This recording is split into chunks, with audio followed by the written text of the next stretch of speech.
This week on Sense by Meg Faure, we're back with our regular guest, Nina, and her whirlwind 10.5-month-old, Josh. So if you're in the trenches with a busy, on-the-move baby, then this episode will help you feel seen. Josh is deep in that infamous 9 to 18-month window, the stage where babies are mobile, fearless, and completely uninterested in limits. And it was a stage that I found particularly exhausting with my babies. From nappy change wrestling matches to full body protests, Nina is living it all. And so if you're nodding already, then this episode is for you.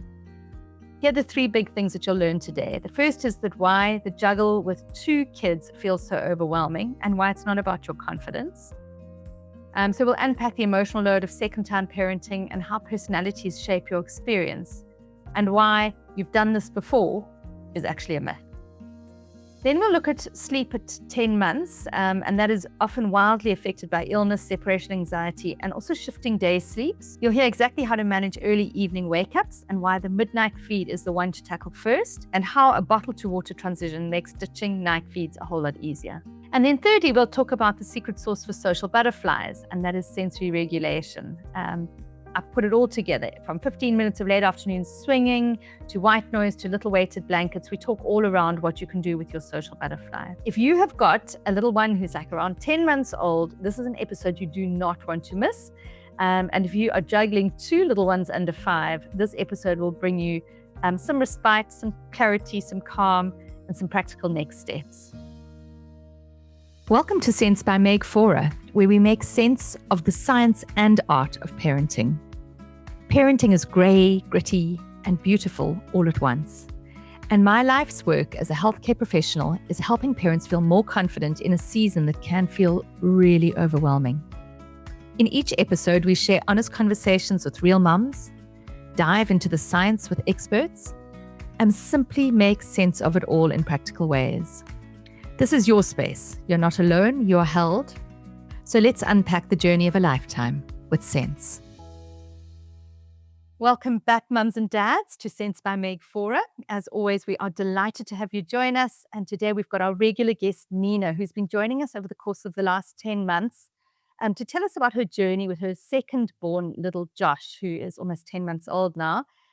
So we are very excited to have the update. Nina, welcome. Is he already 10 months or is he close to 10 months? He is. He's 10.5 months. So a little bit later on this, on the 19th, he'll be 11 months. So I guess halfway through that month already. Incredible. Yeah. And fast approaching a year. And how's this year been? I mean, looking back, has it been very different from your experience with Max? Oh, so different. It honestly has just flown. I cannot believe we are approaching a year. Whereas I feel like the days with Max were so much longer, but not in a bad way. I feel like I was so present in my first year or 2 years or whatever it was with him. And with Joshy, he's just coming along for the ride, poor kid, but just flourishing while he's doing it. So I think he's okay with it. He's loving the busyness of this life. But no, it does make one feel quite sad, looking back that your 10 months with a baby is done already. And it's quite different depending on the place in the family that a child occupies, because your firstborn does get complete, unadulterated, focused attention, but then has that massive challenge of adjusting to being part of a system when baby number 2 comes along. And I always felt like my son, who was my firstborn, James, really actually always just wanted to be an only child. I think there was a piece of him that was like, hold on, my nose is a bit out of joint that I've had to share you. Your secondborn doesn't get that opportunity of ever having been an only child, but they get so much more in terms of the social and the interaction, and and there's always company for them, so they never happen to be on their own with you. Yeah, it's amazing. I read an article the other day about really how you just are not the same parent to the different kids. And it really is the case. You just now that I'm going through it, it is fascinating to see how they have different experiences, but how different I am as well when it comes to bringing up both kids. Yeah. And I mean, if you had to think about the big differences, is it that you're more confident second time round, or is it that you have less of a kind of have a higher temper and less patience, or more exhausted, or could you outline what you feel the differences have been? Yeah, I think that my patience has decreased a bit. A lot of people, and especially my husband Pete, used to say to me, like, he never thought I would be as patient with Max as I was, because I'm quite like I can be like quite a snippy person, as a non-mom. And then when I had him, I just became honestly like saint-like when it came to, I mean, he just could not push me to like snap, really.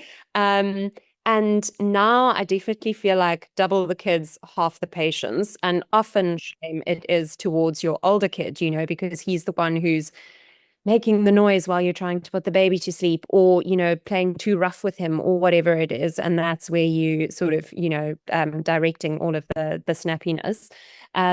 So I think that that's a difference. Not that it's directed at Joshy, but he's probably picking up on, me sort of. And then what I found interesting was that I actually did not necessarily feel more confident as a second time around mom.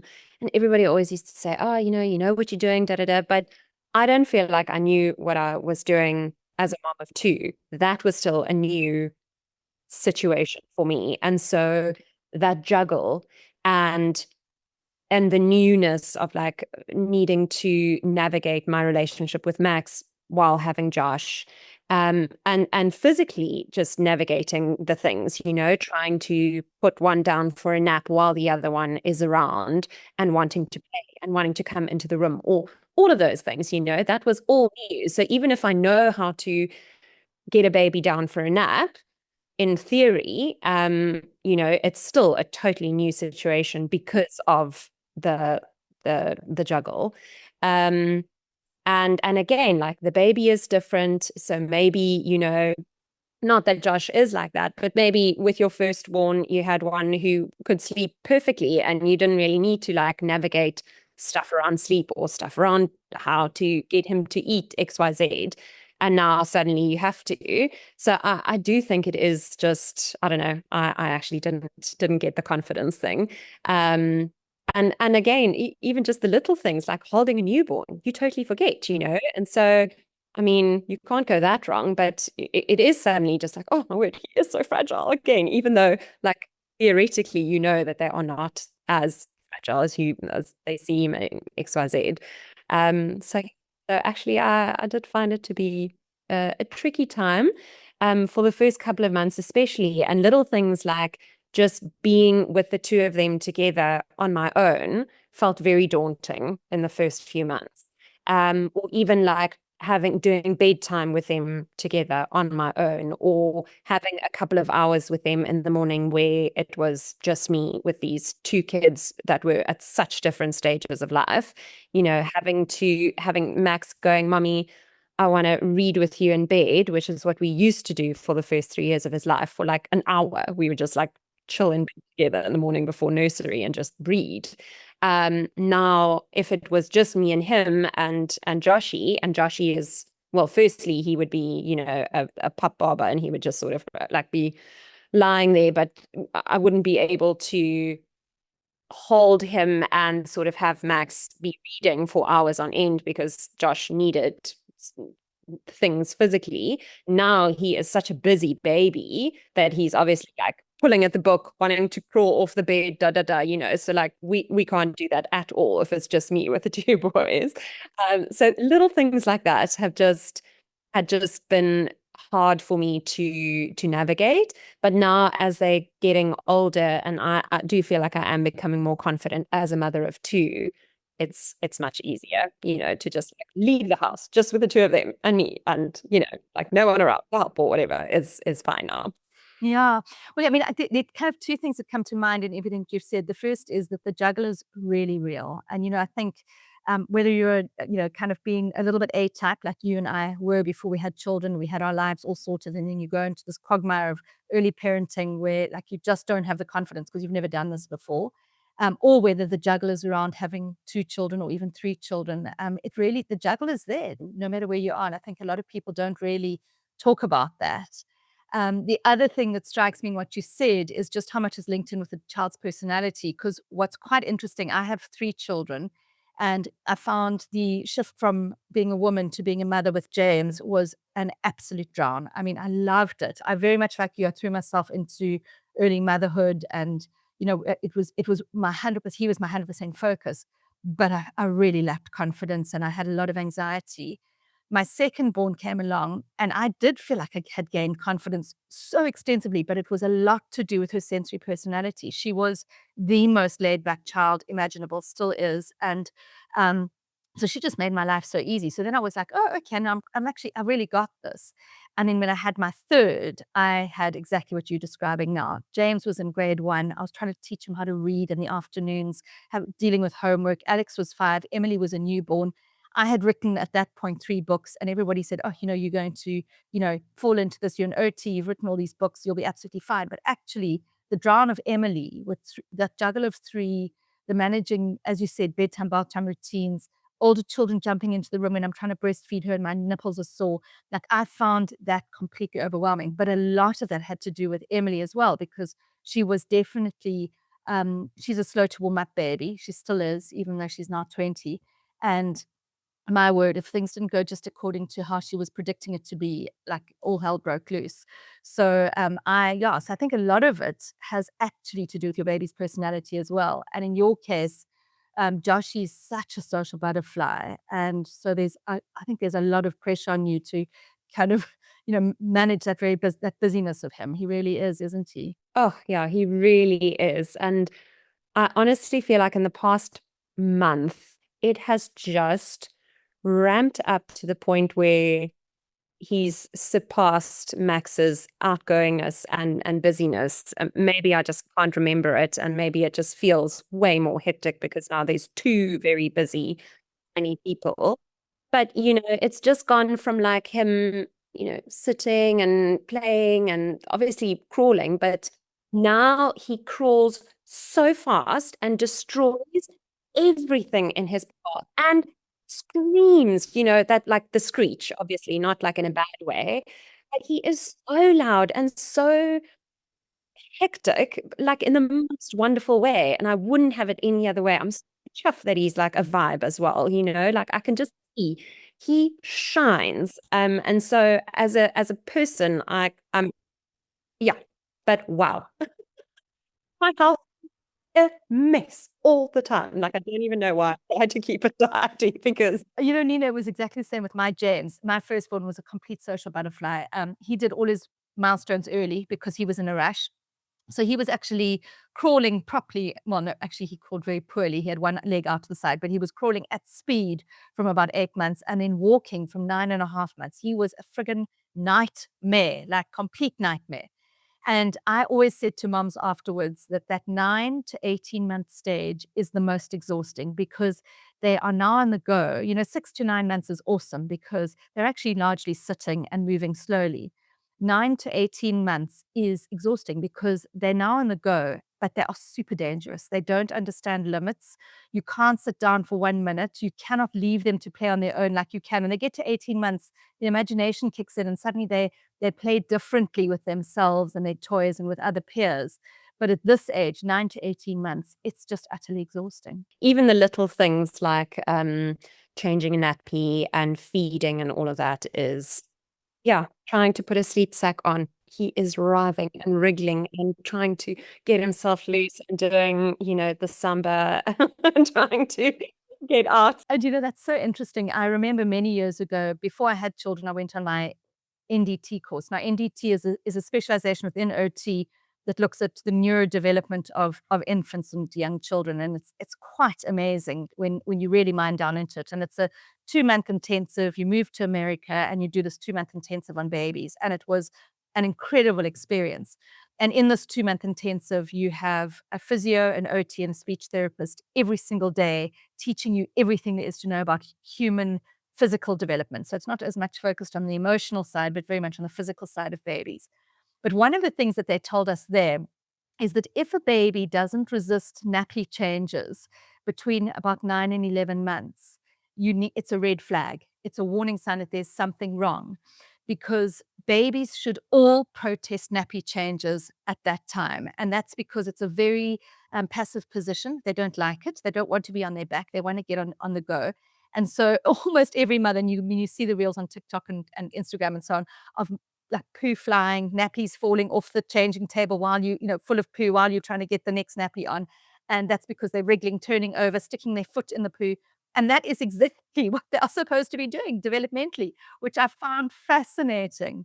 In the moment, it's so frustrating. Like, you just want to belt them down and like, just lie still, this nappy's going to go everywhere. We're now onto like standing nappy changes again, which we did with Max as well, where it was like he's in the pants already and he just stands and he knows to like pick up his one leg to put the one in and then to pick up the other. So like, he's I think quite smart in that way, but yeah, that's the only way we get that now, so that he can just like stand at at a chair or something. He holds on to it. We put stuff there so that he can just like potter around. And how do you, if you've got pants on, are they still the ones that you have to not tear on the side? If they've got poo in them, how does that work?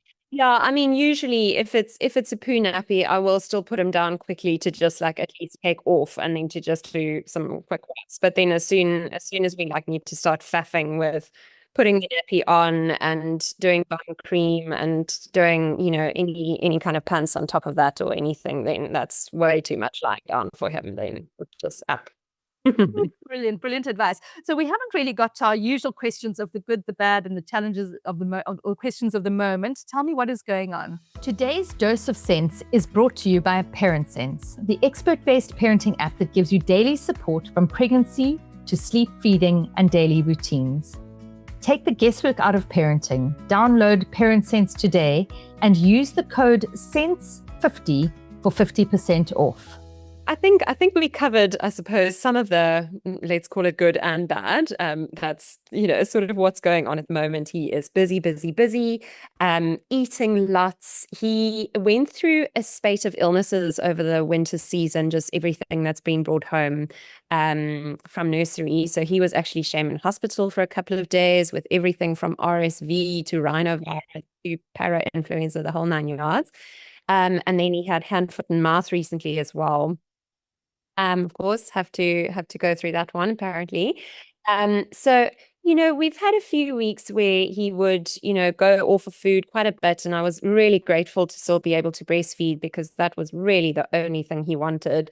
With the hand, foot, and mouth, I didn't realize, but he was in so much pain with his mouth that he didn't want to have a dummy and didn't want to have a bottle, nothing. It was just too painful apparently. And didn't want to eat anything really. So, there's been times when his hunger would dip, and that's like the first thing that tells me that something is wrong.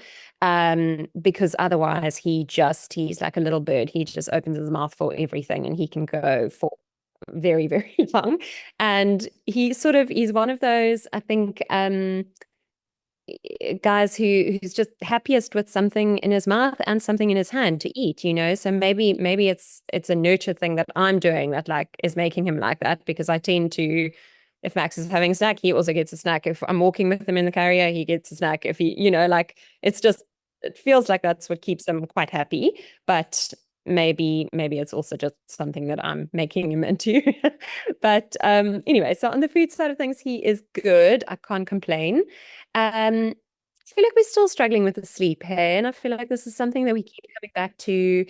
I honestly feel like every time I sort of get it in my head that, okay, this is now really when we're going to need to start, putting some proper things in place here, because this is not sustainable, then he gets sick, or there's a teething period, or whatever it is. Truly, it just feels like it always hits us when I'm really wanting to just nip the sleep situation in the bud. Or conversely, I'm like, this needs to change, and then he goes through a beautiful stint of. So this 10-month period is an interesting one. 9 to 10 months. There's often a little bit of another sleep hiccup that comes up, and it sometimes has to do with, there are a couple of factors that go through. The one of which you already spoken about is immunity is really now starting to have to be established on their own, because up until 6 months they're really covered by what was passed to them in pregnancy. And especially if you've got a toddler. So sleep will always go out the window because toddler brings home, 𝗶𝗿cie virus, which is foot and mouth, is the classic one. Toddler will always bring back 𝗶𝗿cie virus. And absolutely, they will get the little pox on their hands and their feet and their mouth, and then they stop eating. And then, of course, they don't sleep well. So immunity is one. Second one around this age is often separation anxiety. They want to know where you are at every given moment. So, middle of the night, they're just calling you back just to know that you're there and that you're going to come back, so that's very classic. And then the third one is change of day sleep routines, which we can talk about, because this is a big stage now where there's a shift in a day sleep routine, which if we don't keep up with it, we then end up with a poor sleeper waking up at night. And then the last one, of course, is habits. So I guess what I would be interested to know is what does his day sleep schedule look like at the moment? Yeah, so his day sleeps are actually quite solid, and there's very few days when he doesn't do good long naps. I would say on average he does about 3-hour naps across the day. He usually has about an hour and a half to 2 hours in the morning. That seems to be his nice long stretch. And then he does 45 minutes to an hour and a half sometimes in the afternoon as well. And it would be roughly 9:30 to 10-ish that he starts his morning nap, and then around 2:30-ish that he does his afternoon nap. So yeah, it's still around about the 3.5 to 4 hour wake window patch. I find that I literally just can't get him down if he hasn't had his proper awake window. Josh doesn't, and maybe it's because I haven't sleep trained him more, maybe I just haven't gone through that point where he knows this is now the time. But he seems to very much be a kid who needs to be pushed to where he's tired, and then he'll go to sleep happily. But if he is still pumping, there is not a chance. So where are the wheels? So if those day sleeps, first of all, sound very good, although slightly on the long side. Nothing wrong though. I think at this age you definitely don't want three sleeps. You want 2 sleeps. So he's spot on there. And then usually it would be, and it doesn't matter if the long sleep is in the morning or the afternoon. That's really irrelevant. There's no need to try and wake him up from morning sleeps to shorten that.